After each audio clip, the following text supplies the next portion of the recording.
सूक्ष्म बलात्कार और सूक्ष्म शरीरों का हमला। सच, अनुभव और मुक्ति का मार्ग। जब सूक्ष्म शरीर किसी जीवित शरीर से जुड़ जाता है तो वह न केवल उसकी ऊर्जा चूसता है बल्कि कभी-कभी उसके साथ वैसी क्रिया भी करता है जिसे हम संभोग या बलात्कार कहते हैं। पर यह संभोग बलात्कार शारीरिक नहीं, आत्मिक होता है और ये समाज नहीं समझता।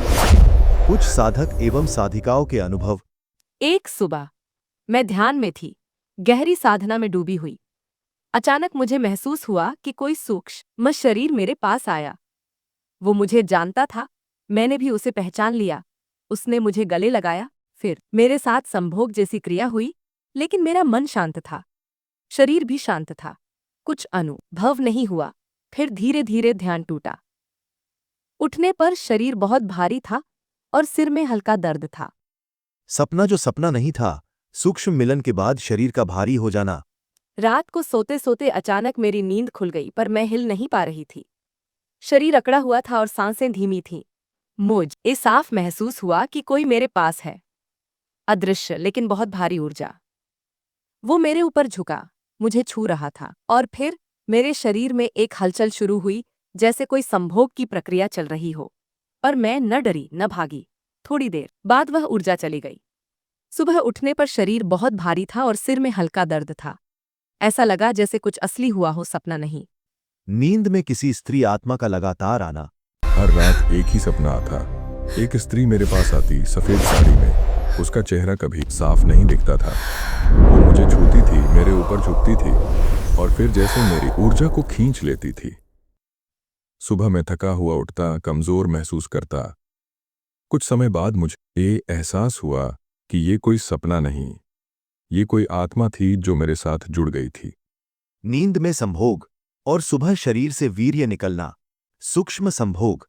कई महीनों तक मुझे एक ही अनुभव होता रहा, किसी स्त्री के साथ संभोग जैसा सपना, लेकिन बहुत स्पष्ट, जैसे असली हो। हर बार जागने पर मेरा शरीर थका हुआ और वीर्य निकला हुआ होता। डॉक्टरी जांच करवाई, सब सामान्य था, पर मैंने महसूस किया कि कोई अदृश्य शक्ति मुझसे जुड़ गई है। जब मैंने हनुमान चालीसा और महामृत्युंजय मंत्र का जाप शुरू किया तो वो अनुभव धीरे धीरे कम होने लगे। क्या यह सब एक आत्मा थी, या कोई पिछले जन्म का प्रेमी, या कोई अधूरी आत्मा? क्या भूत प्रेत भी बलात्कार करते हैं? जी हाँ, कई सूक्ष्म शक्तियां, चाहे वे भूत हों, प्रेत हों या जिन्न, ये स्त्री या पुरुष के शरीर में प्रवेश कर उनके साथ शारीरिक संभोग जैसा अनुभव कराते हैं। यह तांत्रिक क्रिया भी हो सकती है, किसी पुराने जन्म का बंधन या फिर कोई आत्मा जो जन्म नहीं ले पाई और आपसे जुड़ गई। अक्सर ये आत्माएं व्यक्ति को बाकी दुनिया से काट देती हैं। अकेलापन, अवसाद, थकान, डर और कभी-कभी आत्महत्या तक के विचार, ये सब उसी ऊर्जा के प्रभाव हो सकते हैं।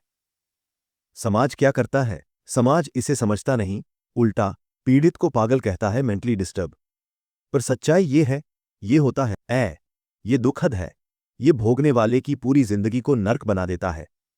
मुक्ति का मार्ग क्या है? अगर आप ऐसी पीड़ा से गुजर रहे हैं तो इसका एक ही मार्ग है, किसी जीवित गुरु से जुड़ना। ऐसे गुरु जो केवल किताबें नहीं और सूक्ष्म दुनिया को जीते हैं, जिन्होंने आत्मा की पीड़ा को समझा है।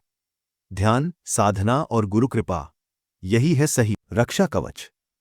मैंने खुद देखा है, जिनके शरीर पर सूक्ष्म बलात्कार के बाद निशान उभरते हैं, खून आता है।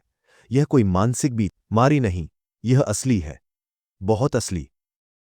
जागरूकता और समाधान कृपया ध्यान से सुने। यह केवल डराने की बात नहीं है, यह एक चेतावनी है। ऐसे समय में जब लोग तांत्रिकों के पास जाकर सब कुछ लूटा बैठते हैं, जरूरी है कि आप सही मार्गदर्शन लें। अगर आप पीड़ित हैं, अकेले मत रहें। जीवित गुरु से जुड़ें, साधना करें और खुद को ऊर्जा के स्तर पर मजबूत बनाएं। यह जीवन आपका है। डर को जीतिए, अपने अनुभव को छुपाइए मत, और सबसे जरूरी बात, गुरु से जुड़ जाइए, इससे पहले कि आपकी आत्मा भी चुप हो जाए। अगर आप ऐसी किसी स्थिति से गुजर रहे हैं तो डिस्क्रिप्शन में दिए लिंक पर जाएं। स्वामी जगतेश्वर आनंद जी से आप मार्गदर्शन ले सकते हैं। कैसे समझें कि अनुभव सच था या भ्रम? अगर अनुभव के बाद शारीरिक थकावट, दर्द या हल्कापन महसूस हुआ हो तो वह सूक्ष्म अनुभव था।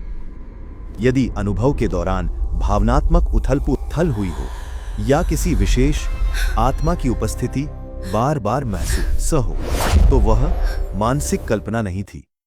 ऐसे अनुभवों के बाद कई बार व्यक्ति की ऊर्जा, व्यवहार और जीवन में बदलाव आने लगता है।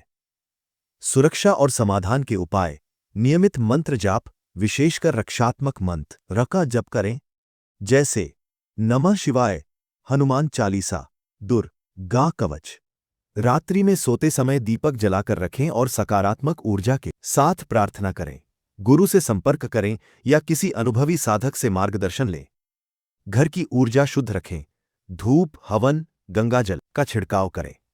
शक्ति का मार्ग अंधेरे से नहीं, प्रकाश से गुजरता है। जुड़िए, जागिए और मुक्त होइए। किसी जरूरतमंद को ये वीडियो जरूर भेजें। अगर ये वीडियो आपको प्रेरित करे तो लाइक करें, शेयर करें और चैनल घोर अघोर संत योगवाणी ओ सब्सक्राइब जरूर करें। आपके कमेंट्स हमें और लोगों तक ये ज्ञान पहुंचाने की ताकत देंगे। शुभ प्रणाम। जय गुरुदेव। आपका जीवन मंगलमय हो।